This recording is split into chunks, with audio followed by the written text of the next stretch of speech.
오늘 함께 은혜 나눌 말씀은 고린도 후서 1장 23절에서 2장 4절까지입니다.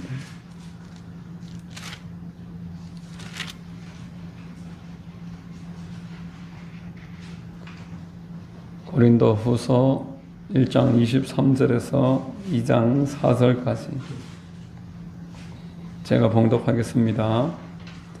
내가 내 목숨을 걸고 하나님을 불러 증언하시게 하노니 내가 다시 고린도에 가지 아니한 것은 너희를 아끼려 함이라. 우리가 너희 믿음을 주관하려는 것이 아니요 오직 너희 기쁨을 돕는 자가 되려 함이니 이는 너희가 믿음에 섰음이라. 내가 다시는 너희에게 근심 중에 나아가지 아니하기로 스스로 결심하였노니 내가 너희를 근심하게 한다면 내가 근심하게 한 자밖에 나를 기쁘게 할 자 누구냐? 내가 이같이 쓴 것은 내가 갈 때에 마땅히 나를 기쁘게 할 자로부터 도리어 근심을 얻을까 염려함이요 또 너희 모두에 대한 나의 기쁨이 너희 모두의 기쁨인 줄 확신함이로라. 내가 마음에 큰 눌림과 걱정이 있어 많은 눈물로 너희에게 썼노니 이는 너희로 근심하게 하려 한 것이 아니요 오직 내가 너희를 향하여 넘치는 사랑이 있음을 너희로 알게 하려 함이라. 아멘. 할렐루야. 아멘. 추수감사주일 예배에 나오신 여러분들 주님의 이름으로 환영하고 축복합니다. 우리 저희 분들과 한번 인사하겠습니다. 참 잘 오셨습니다. 참 잘 오셨습니다. 저는 봉독해드린 고린도 후서 1장 23절에서 2장 4절까지 말씀을 통해서 감사는 기쁨의 표현이다 라는 제목으로 말씀 전하겠습니다. 성령께서 큰 은혜 주실 줄로 믿습니다. 아멘. 자, 여러분, 경상도 사람들은 표현을 잘 하지 않는다 이렇게 말합니다. 특별히 경상도 남자들은 참 무뚝뚝하다 이런 이야기를 많이 듣습니다. 우스개 말인지 모르겠는데 퇴근해서 집에 오면은 아들은 밥 먹자, 자자 이렇게 3번 말한다는 거예요. 그 정도로 묵뚝묵뚝해서 나중에 같이 못 살겠다, 나를 사랑하는지 모르겠다 그러면은 꼭 그걸 말로 해야 하나? 말로 안 해도 사랑하니까 내가 같이 살지 뭐 이러면서 말을 하지 않는 무뚝뚝한, 표현할 줄 모르는 그런 사람들이 경상도 사람이다 이렇게 말을 많이 합니다. 제가 이렇게 경상도에서 오래 살아보니까 맞는 것 같아요. 집에 가면 말을 안 해요. 밖에 나오면 말을 잘하는데 그런 모습들을 제가 많이 봤습니다. 우리 가족의 속에. 자, 여러분, 만약에 하나님이 우리를 사랑하시는데 표현 안 하시면 어떻게 될까요? 성경도 안 주시고 네가 그것도 모르나? 이러면서 성경도 안 주시고 그 아들도 만약에 안 보내주시면 우리는 어떻게 되겠습니까? 하나님이 사랑을 표현을 해주시고 우리에게 그걸 계속 깨닫게 해주시고 모르는데도 계속 깨우쳐 주시니까 이 사랑이 전 세계로 계속 뻗어나가서 오늘의 우리에게까지 이르게 된 줄로 믿으시기를 바랍니다. 아멘. 하나님의 사랑은 한없이 표현되고 멈추지 않고 흘러나가고 있습니다. 하나님이 사랑을 표현하시기 때문에 그렇습니다. 자, 감사도 마찬가지입니다. 감사는 반드시 표현되어져야지 감사인 것입니다. 마음속으로 고마움을 갖고 있고 내 마음이 기쁘고 좋아하고 이것과 감사는 다릅니다. 감사는 행동하는 것, 입으로 표현하는 것, 이것이 감사입니다. 우리 성령께서 우리 안에 내주하시면은 성령의 9가지 열매가 있는데 특별히 그 중에서 사랑과 희락과 화평이라 첫 번째 하나님을 대한 열매가 사랑과 희락과 화평입니다. 오래 참음, 자비, 양선은 사람을 대해서 하는 것이고 하나님을 향해서는 사랑, 희락, 화평. 자, 이 화평, 희락, 사랑 이에 대한 표현이 감사인 것입니다. 이것을 하나님은 우리에게 표현하기를 바라시는 것을 깨달으시기를 바랍니다. 시편 50편 23절 같이 한번 읽어보겠습니다. 감사로 제사를 드리는 자가 나를 영화롭게 하나니 그의 행위를 옳게 하는 자에게 내가 하나님의 구원을 보이리라. 이렇게 말합니다. 감사를 잘하는 사람이 하나님께 영광을 돌리고 그렇게 감사가 생활화되어 있는 사람에게 하나님의 복도 축복도 따라간다. 하나님의 구원하심을 날마다 경험케 해주시겠다 말씀하시는 겁니다. 여러분, 성도에게 있어서 감사는 꽃으로 표현하면 향기와 같습니다. 아멘. 여러분, 향기가 나지 않은 꽃은 꽃처럼 생겼지만 조화입니다. 가짜 꽃입니다. 그러면은 감사가 없는 성도는 참으로 조화와 같은 그런 꽃이다 할 수 있을 것입니다. 꽃에는 향기와 꿀이 있기 때문에 나비와 벌이 날아들어 가지고 계속 사람들도 찾아주고 그렇게 축복 가운데 살아갑니다.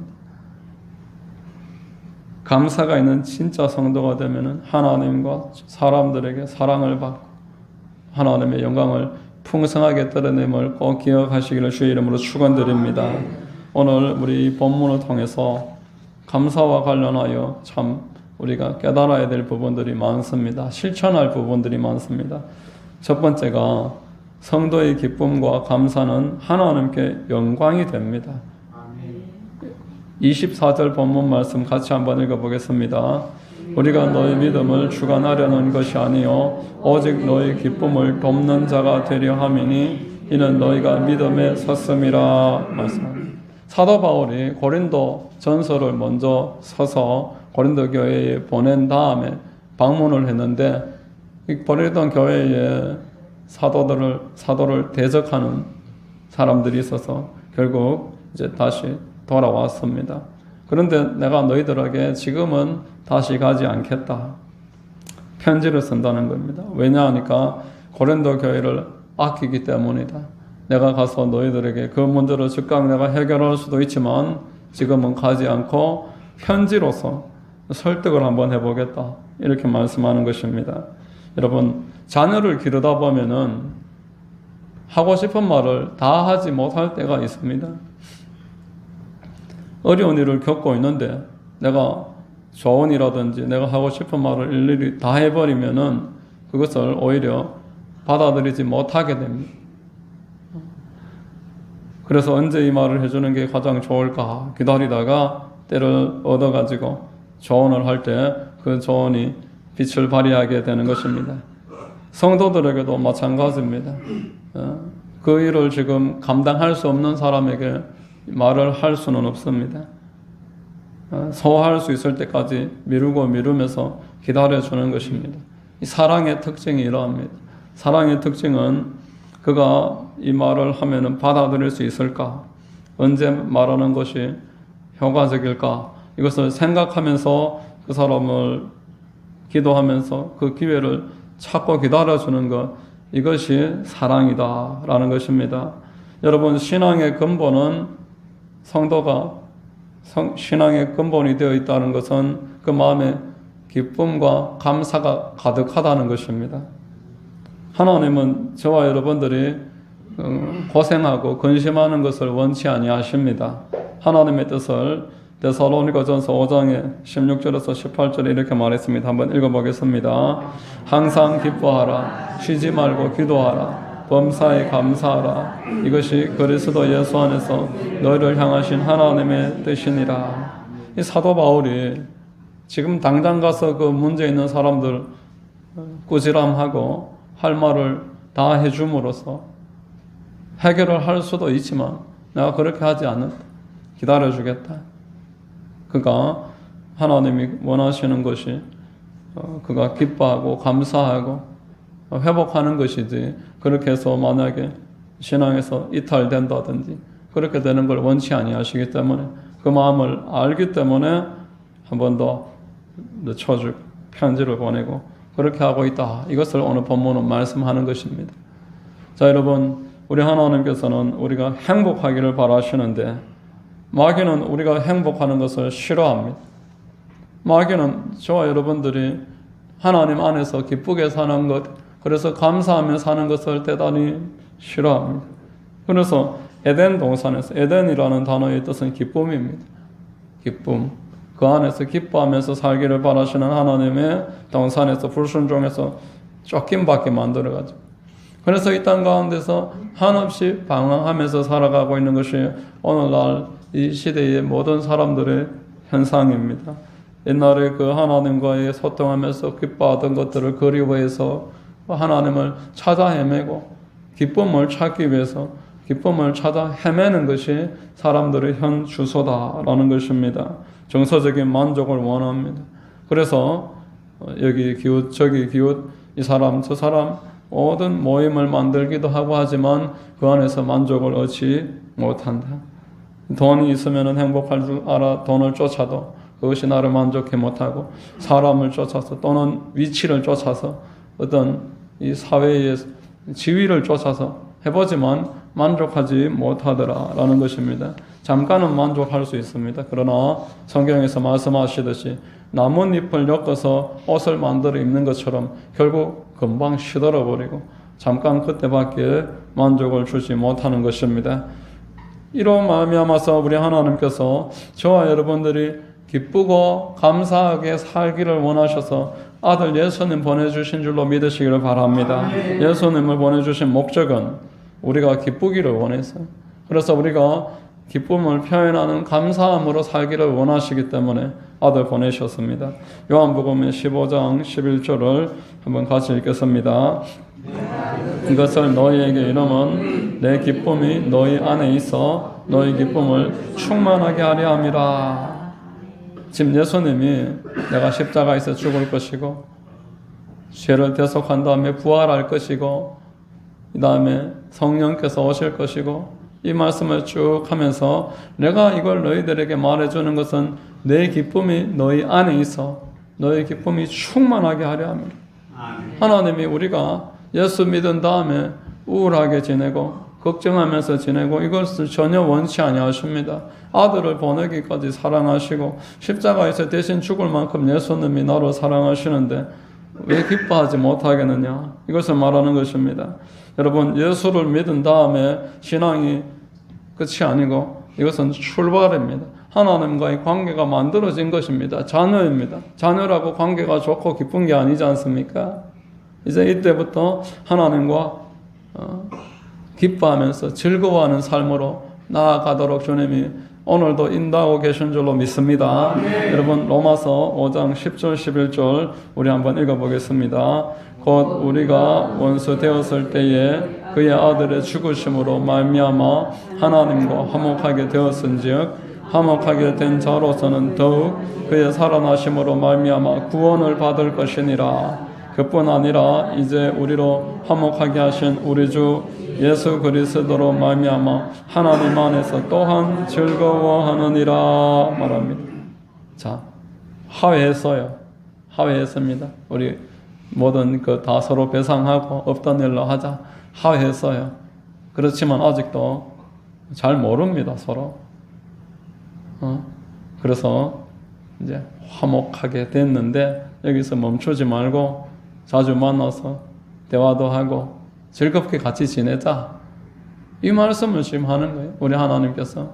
여러분들이 하나님 안에서 좀 더 즐겁고 행복하고 그래서 하나님께 감사가 범사에 이루어지기를 원하심을 믿으시기를 바랍니다. 하나님의 뜻이 이러함을 아는 사도가 자칫 성도가 완전히 낙심할 수도 있는데 지금 본문을 말씀합니다. 내가 가면은 이 문제를 해결할 수 있는데 내가 지금 가지 않는다. 내가 그 사람 징계할 수도 있고 쫓아낼 수도 있는데 이런 문제 갖고는 징계하지 않는다. 무슨 이단도 아닌데 여기서 끝장을 낼 수는 없는 것이고 내가 참고 너희가 회복하기를 기다려주겠다. 여러분, 우리 하나님이 나를 이처럼 사랑하시고 아끼고 계심을 믿으시기를 바랍니다. 이 감사를 깨달은 사람이 감사를 표현하는, 나를 정해놓고 표현하는 날이 추수감사절인 것입니다. 이 감사는 반드시 표현되어져야 합니다. 얼마나 보기 좋습니까? 여러분들 이거 오늘 예배 후에 여러분들 다 나눠드릴 겁니다. 그렇지만 하나님이 한 해 주신 것에 대한 우리가 마음의 표현이라 제가 어제 보면서 참 감사했습니다. 하나님 베풀어 주신 게 이래 풍성하구나. 자, 하나님께서 우리를 이처럼 기뻐하심을 믿고 여러분 날마다 감사하시기를 바랍니다. 두 번째, 사도 바울의 모습을 통해서 공동체의 유익을 우선시하고 있는 모습 생각해 볼 수 있습니다. 우리 본문 2장 1절 2절 한번 읽어보겠습니다. 내가 다시는 너희에게 근심 중에 나아가지 아니하기로 스스로 결심하였노니 내가 너희를 근심하게 한다면 내가 근심하게 한 자밖에 나를 기쁘게 할 자가 누구냐. 자, 내가 지금 나아가서 문제를 해결하면 소수는 기뻐하지만 그러나 전체의 기쁨은 되지 못한다. 오히려 근심하고 문제가 해결됐을 때 여러분 그 옆에서 오히려 마음에 시험에 드는 사람들이 생깁니다. 내가 이 사람이 잘못했다고 해서 막 꾸짖었다고 합시다. 우리가 성도 간에 누군가 서로를 탓하고 비방하고 그래서 그 사람이 교회에서 이탈됐다고 합시다. 그러면은 그 주변에 있는 사람들에게 그게 영향을 끼칩니다. 아, 나도 조심해야 되겠구나. 저분한테 걸리면 저렇게 되는구나. 그런 마음을 교회 안에서 서로를 가지게 만든다.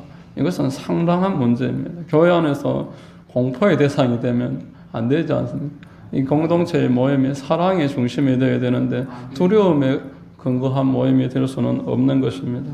이 사도 바울을 통해서 참으로 서로가 서로를 향해서 사랑으로 대해야 함을 절실히 우리가 깨달을 수가 있습니다. 특별히 사도와 같은 메시지를 전하는 입장에서는 마음과 표정에서 근심을 드러내는 것, 주의해야 함을 깨달을 수가 있습니다. 이 3절을 한번 읽어보겠습니다. 내가 이같이 쓴 것은 내가 갈 때에 마땅히 나를 기쁘게 할 자부터 도리어 근심을 얻을까 염려함이요. 또 너희 모두에 대한 나의 기쁨이 너희 모두의 기쁨인 줄 확신함이로라. 이렇게 말합니다. 너희에 대한 나의 기쁨, 내가 너희들을 대할 때 힘들고 어렵고 참 아쉽고 답답하지만 기쁨을 가지고 사랑으로 대할 때 그 사랑이 너희들에게 흘러가고 여러분들에게 나의 이 마음과 나의 여러분들을 애틋하게 아끼는 이 심정이 이렇게 흘러갈 것을 내가 안다. 이렇게 말하는 것입니다. 자, 여러분, 바이러스 하나가 최고급 사항의 기계를 멈추게 만들 수가 있고 사람이 바이러스가 감염이 되면은 끙끙 앓아서 또는 죽을 수도 있습니다. 이처럼 작은 것이 공동체를 잘못되게 만들 수 있다는 것을 생각할 때 사도 바울은 내가 함부로 행동할 수가 없다. 여러분, 우리가 성도와 성도 사이에도 기쁨을 가지고 감사를 가지고 서로를 대해야 됨을 믿으시기를 바랍니다. 근심 중에 나아가는 것을 대단히 조심해야 됩니다. 특별히 먼저 되신 분들은 오히려 이은 성도들에게 기쁨과 다정함으로 다가가야 됩니다. 근심을 끼쳐서는 문제가 해결되는 것보다 오히려 역효과가 일어나는 일이 더 많다라는 것입니다. 물론 마음에 안 드는 사람들도 있습니다. 지금 눈이 마주쳤다고 그분에게 이야기하는 게 아니고, 자, 여러분, 마음에 안 드는 사람도 있고 나와 참 너무 다른 사람들도 있습니다. 도저히 인간적으로 볼 때는 받아들일 수 없는 그런 분들도 있습니다. 그럴 때는 여러분, 우리 주님을 한번 생각해 보시기 바랍니다. 우리 주님이 우리를 어떻게 품었는지, 우리를 어떤 사랑으로 우리를 불러주셨는지 한번 생각해 보시기 바랍니다. 사랑할 만해서 사랑한 사람이 누가 있습니까? 성경은 사랑할 만해서 사랑한 게 아니라고 말합니다. 먼저 요한복음 13장 1절 한번 읽어보겠습니다. 유월절 전에 예수께서 자기가 세상을 떠나 아버지께로 돌아가실 때가 이른 줄 아시고 세상에 있는 자기 사람들을 사랑하시되 끝까지 사랑하시니라. 이 12 제자들을 앉히고 허리에 수건을 두르고 그 앞에 무릎을 꿇고 유월절은 아주 덥습니다. 우통을 벗고 발을 물을 떠서 씻어 주었습니다. 사랑하시기 때문에. 그 중에는 이제 몇 시간 후에 예수를 가려운 유다도 있고, 예수를 모른다고 저주까지 한 베드로도 그 앉아 있고, 여기 있는 사람 다 끌려갈 때 도망갈 사람들입니다. 그런 사람들한테 지금 그 무릎을 꿇고 우통을 벗고 종들이 하는 행동입니다. 손을 발을 씻겨줬습니다. 자, 여러분, 그들이 스스로 떠나기 전까지 예수님은 마지막까지 포기하시지 않으셨다는 거예요. 자, 로마서 5장 8절 한번 읽어보겠습니다. 우리가 아직 죄인 되었을 때에 그리스도께서 우리를 위하여 죽으심으로 하나님께서 우리에 대한 자기의 사랑을 확정하셨느니라. 의인을 위해서 죽는 것은 쉽지 않습니다. 잘난 사람 위해서 내가 왜 대신 죽습니까? 선인을 위해서, 참 착한 사람, 나한테도 지금까지 친절했는 사람, 이 사람을 위해서 죽는 것도 간혹 있을 수 있습니다. 사람이 마음에 의협심이 있기 때문에 그런 일이 있습니다. 그런데 죄인을 위해서 어떻게 죽습니까? 죄인을 위해서, 나를 십자가에 못 박는 자를 위해서. 예수님은 나를 십자가를 못 박는 자를 위해서 죽으셨습니다. 십자가에 못 박은 자를 공중에 매달려서 그를 용서해달라고 기도하신 분이 우리 주 예수님이십니다. 아멘. 이 죄인을 사랑하심으로 말미암아 하나님의 사랑의 크기와 넓이와 그 높이와 깊이와 길이, 이것을 증명하셨다라는 것입니다. 여러분, 상대가 참 까탈스러운 사람이라고 할지라도 오히려 나의 사랑이 얼만큼 성장했는가, 참 어려운 말입니다. 말처럼 쉽지는 않습니다만은 나는 참 사람을 어떤 기준으로 받아들이고 있는가, 그 사람을 통해서 내가 5년 전보다는 좀 성장했는가, 내 사랑의 폭이 깊어졌는가 스스로 한번 측정해 볼 수 있을 것입니다. 예레미야서 31장 3절도 한번 읽어보겠습니다. 옛적에 야훼께서 나에게 나타나사 내가 영원한 사랑으로 너를 사랑하였기 인자함으로 너를 이끌었다 하였노라. 사랑하였기에 인자함으로 되었다. 사랑했으니까 인자함으로 되었다. 자, 우리 주님은 우리에게 서로 사랑하라 이렇게 말씀했습니다. 너희가 서로 사랑하면은 너희가 내 제자인 줄 세상이 알 것이다. 서로 사랑하지 않고 공동체의 화평을 무시하고 상대를 기쁘시게 할 수 없다면, 나는 내 마음에 안 드는 사람하고는 화목할 수 없다면 나는 아직도 성숙한 제자와는 거리가 좀 먼 사람이다. 이것을 말하는 것입니다. 제가 예전에 다니던 교회의 목사님이 이런 말 자주 했습니다. 제가 청년 때 다녔던 교회의 목사님인데 이런 말씀 자주 하셨습니다. 믿는 사람이 참읍시다. 한번 따라해 보시겠습니다. 믿는 사람이 참읍시다. 믿는 사람이 참읍시다. 이런 말을 자주 하셨어요.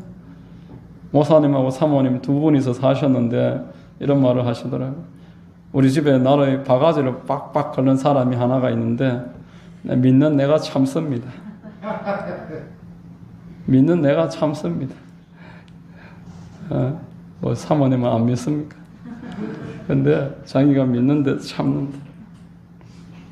자, 여러분, 참고 믿음 안에서 근심을 제거하고 화목하게 만드는 그 한 사람으로 말미암아 가정이 평화하게 되고 공동체에 큰 축복이 있게 되고 평화가 넘쳐나게 될 줄로 믿습니다. 아멘. 내가 품고 간 그 사람이 마지막 날 하나님 앞에서 나의 트로피입니다. 아멘. 내가 품고, 내가 이단이 아닌 다음에는 품고 섬기면은 나의 열매입니다. 이것을 꼭 기억하시기를 축복합니다. 아멘. 마지막으로 감사는 반드시 표현되어야 감사입니다. 아멘. 기쁨은 내면이고 감사는 표현되는 것입니다. 표현하지 않는 감사는 감사가 아닙니다. 주님을 많이 묵상하고 복음을 계속 말을 하다 보면 우리 내면의 기쁨이 성령으로 말미암아서 샘솟게 될 줄로 믿으시기를 바랍니다. 이것을 표현하는 것입니다. 감사는 하나님의 뜻입니다. 감사는 하나님을 이 세상에 드러낼 수 있는 통로입니다. 감사를 통해서 하나님께 우리는 영광을 돌리게 되는 것입니다. 10명의 문둥병자가 예수님께 찾아왔습니다. 예수님 앞에 무릎 들어서 나를 치료해달라고 구하니 제사장에게 가서 보여라 해서 가는 길에 다 나사버렸어요. 얼마나 기뻤는지 먼저는 가족에게 쫓아갔는지 아무도 예수님께 안 돌아왔습니다. 그러나 사마리아 사람 한 사람이 예수님 앞에 나와서 하나님께 감사했습니다. 예수님 앞에 엎드렸습니다. 하나님이 참으로 기뻐하시고 더 큰 축복을 내려주셨어요. 오늘 본문 4절을 한번 읽어보겠습니다. 내가 마음에 큰 놀림과 걱정이 있어 많은 눈물로 너희에게 쌌노니 이는 너희로 근심하게 하려 한 것이 아니요 오직 내가 너희를 향하여 넘치는 사랑이 있음을 너희로 알게 하려 함이라. 이렇게 말합니다. 사도 바울은 눈물을 흘리면서 지금 편지를 쓰고 있습니다. 편지를 받는 그들이 내가 너희들을 얼마나 사랑하고 있는지 그것을 알아주기를 바라면서 편지를 쓰는 것입니다. 아멘. 교회를 향한 진심 어린 이 마음을 우리 주님이 받아주셨습니다. 그래서 이 편지가 오늘날 우리가 읽고 묵상하고 본받는 성경이 된 것입니다. 아멘. 자, 여러분, 따라서 저와 여러분들도 하나님이 영광 받으시도록 감사해야 됩니다. 아멘. 한 해 동안 하나님이 베풀어 주신 은혜에 정성을 다해서 감사해야 하는 것입니다. 하나님이 나에게 이러한 복을 2025년에도 주셨구나. 그래 하면서 감사의 제목을 적으면서 마음을 다해서 하나님 앞에 감사드리면 하나님이 기뻐 받으십니다. 또 재물이 아니라고 해도 내가 하나님께 받은 은혜에 한번 돌아보면서 내가 2026년부터는 기도 생활과 예배 생활에 이러한 진보를 이루어야 되겠다 마음으로 결단을 내리시면 이 또한 좋은 감사가 되는 줄로 믿습니다. 아멘. 주변 사람에 대해서는 근심을 끼치지 말고 힘들지만 주님 생각하면서 사랑으로 대하시기를 바랍니다. 아멘. 그렇게 사랑으로 대하면은 우리 하나님께서 그 사람에게 더 큰 폭을 열어주셔서 더 섬김을 넓혀 주실 것입니다. 이 사도 바울이 보이는 것처럼 편지로 한번 써보시는 것도 좋습니다. 내가 이러이러한 마음에 참 섭섭한 부분이 있습니다. 그러나 사랑을 하고 있다는 것을 반드시 드러내셔야 하는 것입니다. 하나님께서 주신 이 큰 은혜를 우리는 하나님께 이렇게 오늘 감사하지만 그리고 동시에 내 주변 사람들에게 이 감사를 흘려보내고 또 주변의 불신자들에게 나의 감사가 흘러가야 되는 것입니다. 이것이 가장 훌륭한 성도의 삶입니다. 자, 여러분 주변에 하나님의 이 은혜가 필요한 사람이 어디 있나 한번 찾아보십시오. 잃어버린 양을 찾는 마음으로 돌아보면은 여러분 주변에도 예수 그리스도의 복음으로 기쁨을 얻고 감사하며 살아야 될 사람들, 지금은 전혀 그렇지 못한 분들이 주변에 얼마든지 있습니다. 아멘. 이런 분들을 하우스 사역 현장이나 또는 우리 추수 주일날 날을 정하고 기도하고 있는데 함께 인도해 주시기 바랍니다. 아멘. 그렇게 찾으면 반드시 찾을 수 있습니다. 자, 여러분 오늘 말씀 한번 깊이 다시 한번 묵상하시기 바랍니다. 아멘. 우리 하나님께서 나를 그렇게 아끼고 계십니다. 내가 다치지 않을까 하나님이 참고 계시는 부분도 많습니다.